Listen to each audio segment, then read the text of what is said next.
Today I just wanted to make a little video for you guys for book recommendations for being in goblin mode. What would a goblin read? Let's find out. So I just wanted to start a little intro into what is goblin mode, if you haven't heard about it on TikTok or whatever. So it's sort of like this meme that's becoming kind of a cultural moment. There was like an article about it, and it's like, is it becoming part of the zeitgeist? Is goblin core the next thing after cottagecore? I don't want to speculate. I think sometimes a meme can just be a meme. It doesn't have to be the zeitgeist. But it's interesting. And I find it appealing because I've always considered myself a little bit of a goblin, and I think there's a little bit of a goblin within us all. So it's definitely got its roots in like anti-perfectionist, anti-capitalist, anti-consumerist ideals and origins. Goblin mode is about saying no thank you to social pressure and social norms, conformity, and it's just about putting on a big old t-shirt, doing whatever the fuck you want at home in our little goblin dens. Sounds good. I typed into Google goblin mode just to see if any inspo would come up for this video, and Elon Musk is like co-opted goblin mode. He just did some like despicable rich person nonsense, like he bought some stock in Twitter and then took a seat on the board and then abandoned it. Elon Musk posted a meme reading, "In all fairness, Your Honor, my client was in goblin mode," and then he deleted it. And then the article's like, lol, he's such a goblin, that's so chaotic, oh my god, we love Elon Musk. And I gotta say that, like, that's rich person nonsense. That's not goblin mode, that is dragon sitting on top of a giant pile of gold, evil dragon mode. Let's take back goblin mode to just be, a scrappy little goblin, just wants to hide away from the world, doesn't want to cause global harm and manipulate the stock market. God damn. So I don't want to go much more into the complexities of what goblin mode is, because it is a meme and I don't want to suck all the fun out of it. And I want to get into the book recommendations. So what should you read while you're in goblin mode? Let's get into talking about books. And first of all, I want to say that if you are in goblin mode, you should read whatever the heck you want to read. Like, this is a good time to just read, smut or fan fiction, or like basically just don't read anything for the clout or to impress any book snobs or be a book snob. That's not what goblin mode's about. Read whatever the heck you want to read. But you did click on this video, so I am gonna give you some recommendations if you're looking for them. I want to talk about books about withdrawing from society, books about anti-capitalist satires, and also, just for fun, some short story collections which are a little bit dystopian and hold up a mirror to society and show you how absurd it is, because I think that is what I would want to read when I'm being a goblin. Yeah, I want to get a little weird. Scrappy little goblins, let's go. The first category is withdrawing from society. There's a couple, but there's one that is the most obvious, which I think I have to talk about. If I didn't talk about it, everybody would say, have you read my Year of Rest and Relaxation? Yeah, and I did. I read this earlier this year. Here it is. So yeah, if you haven't heard about it, it's basically about this woman, and she's just gone through a period of trauma or grief.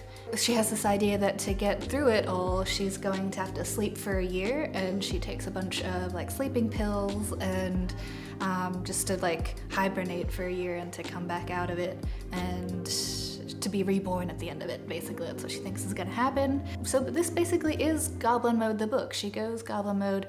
She only leaves her apartment really to go to the bodega to get some coffee, just wearing her pajamas or whatever. I thought it was a pretty interesting book. I don't think like I enjoyed it 100%, just because like it's a book about like depression, and it's kind of like triggering, and like there's like some dead parent stuff in there which I don't like super enjoy reading about. Like I appreciated it, but like it's like it's kind of funny, it's kind of just sad little book. Yeah, no, I think it's worth checking out, and it's definitely about goblin mode. So there you go, there's the first one. And then within that same category, which is withdrawing from society, we've got like a more male version of that, which is The Boxman. And this is an anti-recommendation because I do hate it. I did hate reading it, and I hated the character, and I hated the plot. Okay, this is off to a bad start, but so what this book is about, it's about a man who wants to withdraw from society and become a boxman, which is basically like, imagine a refrigerator box, like a big box, and he cuts like a window in the front of it, and he just like wears this box, and so these boxmen just go around, just basically just like, they're considered to be invisible, like no one notices them, and they just sort of perv on everyone, and like they just look at things, they give up their life in their apartments, and they just go and live in a box. And it's very strange. So it's very like stream of consciousness, and like it gets very like, he's a voyeur, and he's very perverted. It's very really disgusting ways to describe like women in there. So like, I'd recommend this book if you can handle hating a character and hating everything that happens in a book, but purely appreciate the literary merit of the book. And if that's you, I respect you, and I fear you, and you might like this book. Like, it's got a pretty decent rating on Goodreads, so like, there's an audience for it. That just wasn't me. But it's definitely, you know, in a way, goblin mode. I don't, like, it's I don't want to live in society anymore. I'm doing my own thing. That's what it's about, basically. Let's move on to some fun ones. These are satires. So I wanted to draw on the anti-consumers, anti-capitalist side of goblin mode, where satires just highlight the absurdity of our lives in society. Big words. You know what satire is. The first satire recommendation I've got for you is God Bless You, Mr. Rosewater by Kurt Vonnegut. So this book, it follows a character named Elliot Rosewater, who is this rich guy, but he's inherited a lot of his wealth from past generations of American capitalists producing a lot of products in this town called Rosewater. So basically, Elliot moves back to this town, and he goes goblin mode because he sort of shirks off the responsibilities and the expectations of what some rich guy is supposed to do. He's supposed to be living in the lap of luxury, and instead he wants to just hang out with like poor people and like help them fix their problems. And everyone's like, is he going insane? What is he doing? He's just like, oh, I just want to like treat people like human beings, and yeah, just what a little scamp, what a little goblin. Yeah, Elon could learn a thing or two from, you know, this example. So I'd recommend this if you like the philosophical like morality of The Good Place, and then the rich people, fish out of water, small town vibes of like Schitt's Creek, and then the Pawnee, Indiana setting of Parks and Rec. I'd say like that's like all combined into this book, and you might like it if you like those shows. Yeah, and I think it's just good goblin vibes. Yeah, so moving on to the next satire recommendation. This one is called Several People Are Typing by Calvin Kasulke. And this one is a comedy meets horror, corporate gothic, absurdist fantasy thing.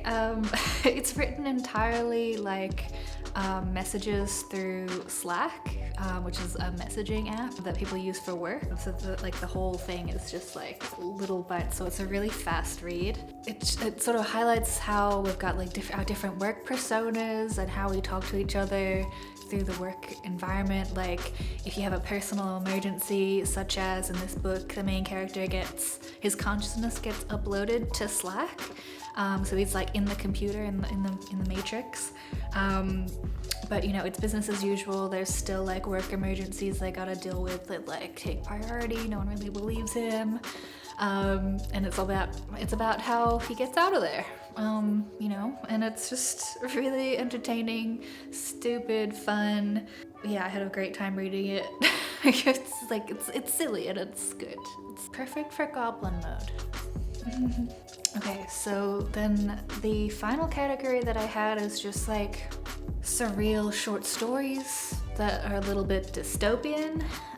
I quite like a dystopian short story. I like a nice little bite-sized chunk of weirdness, as opposed to like those like saga dystopians that very action-packed, very intense. But just like a short story dystopia is just like a nice little treat, and you don't have to get too anxious because you're not reading it for very long.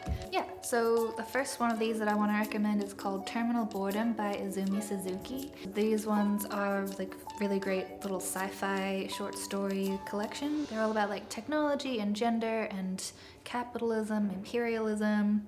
They're very humanist. It's all about being like human against like the odds.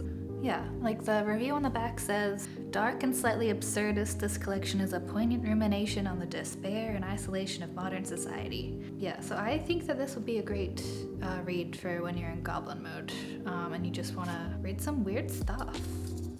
Yeah, and then in the similar vein, I want to recommend a book called The Doll's Alphabet by Camilla Gradova. And this one was like, I read it last year, but I actually found a lot of the stories like to be quite memorable. So like I remember there was one story where it was dystopia and it was women had to work in these factories and it was frowned upon to be manless. The character was just like looking around like, I gotta find like a man, any man will do, and like the men don't work, they just do exams and then like get taken care of by the woman. And it was just like such a weird little flip on like what the world is. Yeah, and it was just like, I don't know, I just really thought it was like a really unique take on it.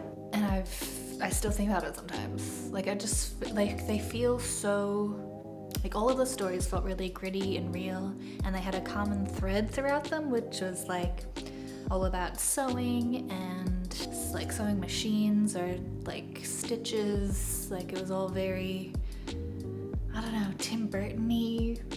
Like there was one story where women would like unstitch themselves and basically like reveal their true form underneath, which is basically like revealing the goblin inside of you. So I guess that's why I thought of that one for this recommendation video. It's worth checking out. Yeah, so those are all the books that I wanted to talk about today. Yeah, thank you so much for watching, everybody. You can leave a like and you can leave a comment. Let me know what you think about Goblin Mode. If you think it could work as an aesthetic. Like I was just thinking like, it's not like cottagecore, because that has like an aesthetic of like how you dress, but like for Goblin Core, they don't know how to market that. Like is it loincloths? Is it scrappy little leather armor, like proper little goblin? But no, I think we're just wearing our old comfy clothes. It's way harder to profit off of that. So I don't think it'll be an aesthetic that'll catch on. Maybe I'll be wrong. Prove me wrong. Let me know when you watch this 6 months from now, if we're all running around little spears, goblins. I don't know. I'm being silly. Yeah, thank you for watching. Like, subscribe.